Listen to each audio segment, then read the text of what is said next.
장거리 대전력 송전에서 교류 송전 방식에 비교한 직류 송전 방식의 장점이 아닌 것은, 이게 답이 4번입니다.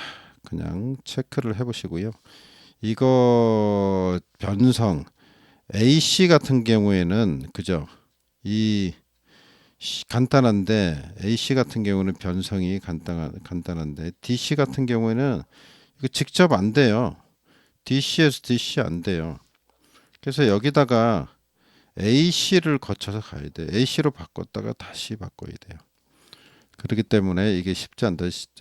쉽게 생각하면 집에 있는 아답터 생각해 보면 돼요. 아답터가 교류가 AC가 들어왔다가 DC로 가는데, 그죠? AC에서 여기 뭐 컨버터로 해서 하여튼 정류 회로를 거치게 되잖아요.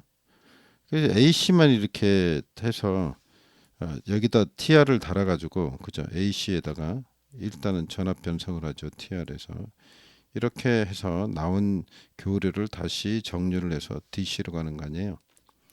근데 이 직류는 이게 안 된다 이겁니다.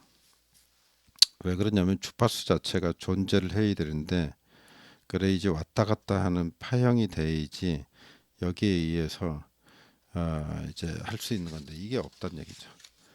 그 우리가 XL을 얘기할 때 우리는 2파이 F라 그러죠. 2파이 F인데 이 F가 0이 되니까 직류에서는 DC에서는 이 L 값이 제로가 되는 거죠. 제로가 된다.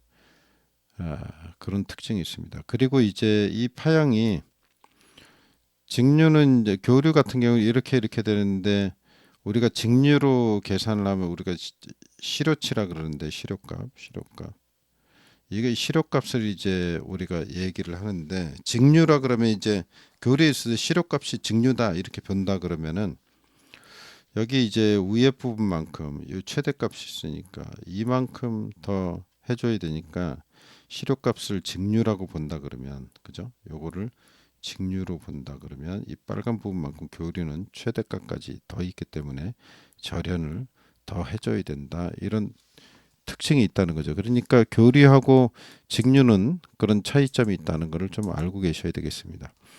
그리고 이제 뭐 차단기를 할 때도 이게 파형이 있는 교류는 이렇게 되죠. 이렇게 그리면 안 되지. 이렇게. 근데 직류는 어떻게 돼요? 이렇게 일정하게 가죠.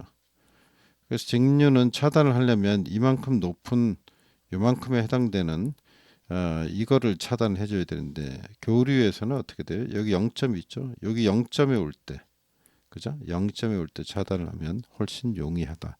뭐 이런 차이점이 있습니다.